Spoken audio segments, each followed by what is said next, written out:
This is live prepper here, the world of Joe, and here's what it is. The government tells you to prep.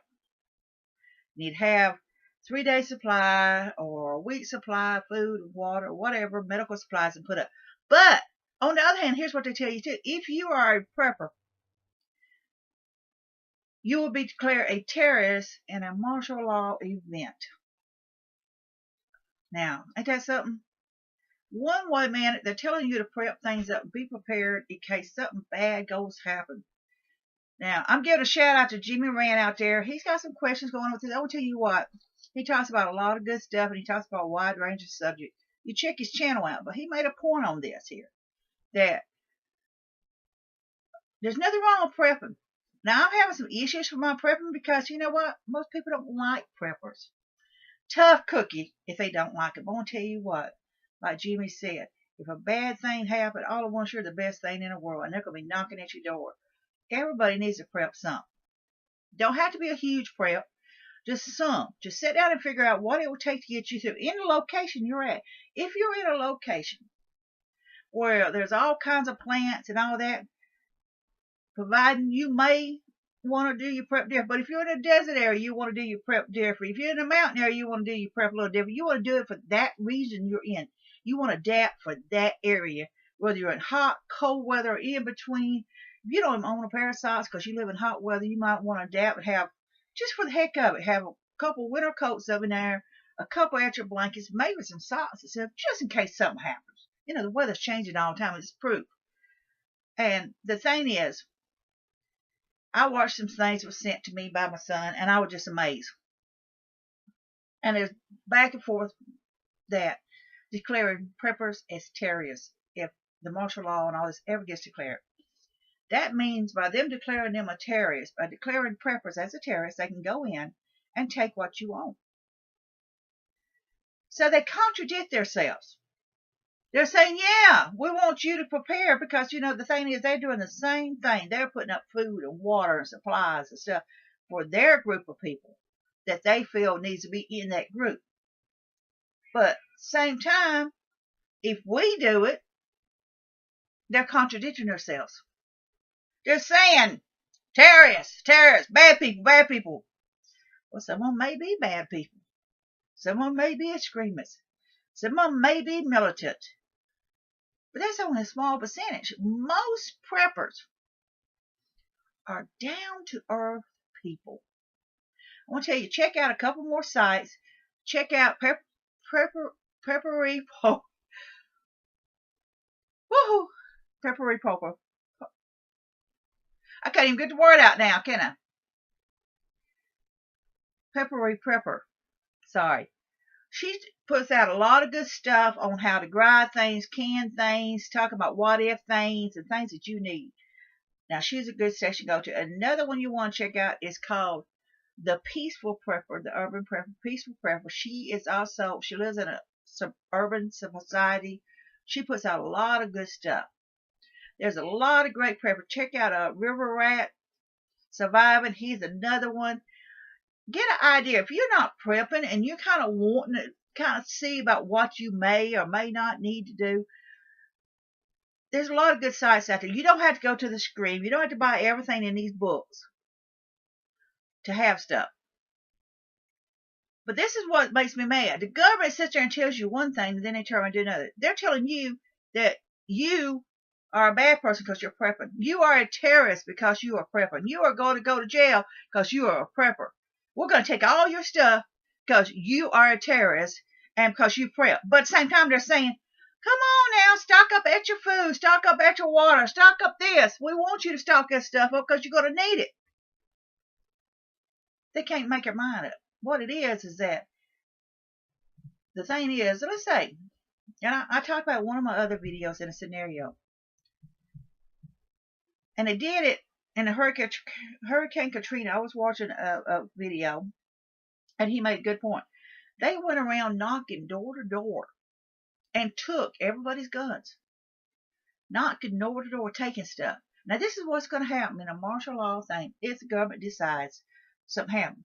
They're going to go knocking at your door, and you're screwed. They're going to take whatever ammunition you do have, whatever guns. They're going to take your food if they can't, if they want to, they can take your food. And they said, we're going to put it all in one community. We're going to divide it up so everybody can live off of it. We're going to help everybody. Really, really, you're going to help everybody. Okay. The thing is, you're like, wait a minute, whoa, I don't think so. You ain't taking all my food. This is my food. Now, this is the way it is. The government on one hand is saying, yeah, do it. Then on the other hand, says, we're going to come and arrest you. We're going to take everything you got. We're going to take your food. We're going to take your clothes. We're going to take your gun. We're going to take whatever we want to take in the name of the government, in the name of the people. I want to tell you something, other. You go ahead and prep. You prep up those extra food. But don't put it all in just necessarily one spot. You get those books out. You go down to the library. Like I said, the library is your best friend. You pull out these books and you read and you study and you write your notes down. You learn. You teach yourself how to survive. So if they take all that food, let them go ahead. Because you're going to make it anyway, because you know other stuff they don't even know. I'll tell you, they're not even interested in the dry herbs you got. They're not even interested in a lot of this dry stuff you put up, because they think it's weeds. But you know it's food. They don't have to know it. There's a lot of things they don't have to know. But do, like I said, go ahead and prep. Don't be afraid to prep. I'm going to tell you, I got issues going on now.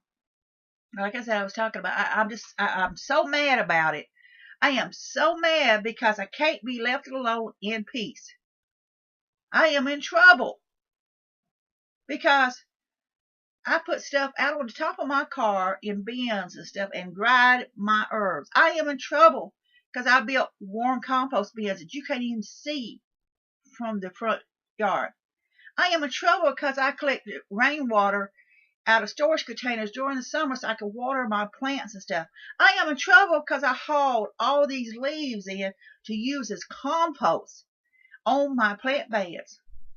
I am in trouble because I don't have the money to be tearing this garage down right now because the neighbor doesn't like the fact that I prep, that I do all this stuff. He don't like it.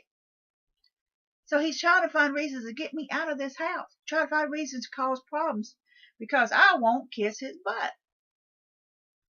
But I'm not going to stop prepping just because he's got me up in the courts. The funny thing, I'm not seeing him there. I'm just seeing him. I just know he's behind it. I know he's the one that done it. He told off on himself. He waited till I was in the hospital to come over here and ask questions. He waited till I was physically wasn't able to do anything to create more problems. And that's the way it is with the government. They want you to do it. They're encouraging you to prep. But then they're saying you're bad people because you're prepping. You're too. One of my friends says she gets picked on by one of her kids called her 10-4 hat. And that's what they think of us. They think we all run around with this 10-4 hat and we see boogeyman around every corner. Hang if you do and hang if you don't. Hang if you do and hang if you don't. That's the way it goes. All back and forth, back and forth. Want you to prep. Want you to save up food. Want you to save up water. Want you to save up supplies so you can have in case something happens in the area you live in. But then again, something happens. You're a bad guy. You've been on prepper sites talking to people about prepping. You've been on sites trying to find out what kind of plants to raise, or you guess GMO. You guess this genetic stuff. You've had enough. You want to get back to bases. Yeah, I still enjoy my good hamburgers. I still enjoy my good junk food. I still enjoy a lot of good junk. I ain't totally giving it up, and I probably won't till I have to. Can I live without it? Sure.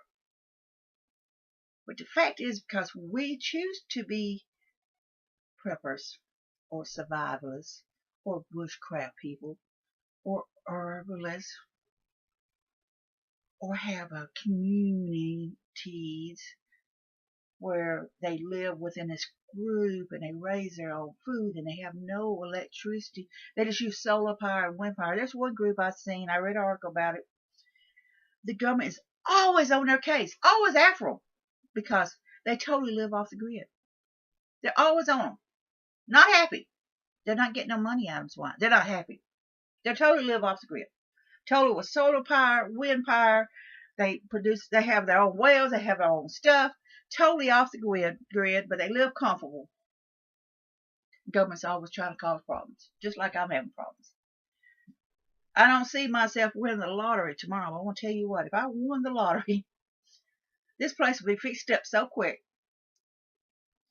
I would have it on the market so quick, and I'll be moving out in the country somewhere, away from people, so I can enjoy living in peace and doing what I know is right. So it's a hang if you do and hang if you don't. Government says prep, then the government says you're bad people. So don't let the government stop you. Go ahead and prep. You don't have to be a extremist. You can prep on a small scale. You don't have to spend bukus of money. So like I said, if you set $5 a week aside and bought something in food or water or whatever, stocked it up, go for it. Don't worry about the water dates. If you buy a container of water and you're worried about using it by a certain day, I'll tell you what, all you got to do with that water, if it's been back there for 5 years, is you got to turn around and just filter it out. And all you got to do is run it through anything you can make. You can take gravel and put grass on top of it and run the water through it. You can take gravel and sand and make a filter. You can take gravel, sand, and charcoal and make a filter. You can boil it and run it through coffee filters if you got, or whatever you have. You can use a bandana and run it through and catch dirt or whatever. The point is, you can do it. Don't let what the government says scare you away from prepping.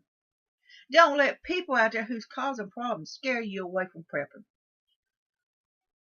If I have to go to jail for 2 months because of this stupid garage that's been sitting like that before I ever bought this stupid place, I'm going to be on YouTube talking about it. I'm going to be raising a fit about it. I'm going to be on prepper sites letting them know what happened and why I got in trouble. And I'm not going to stop prepping because of it. I had 6-foot tomato plants with no bug spray on them. Best tasted tomatoes. They was wonderful. Ate so many of them I got tired of them.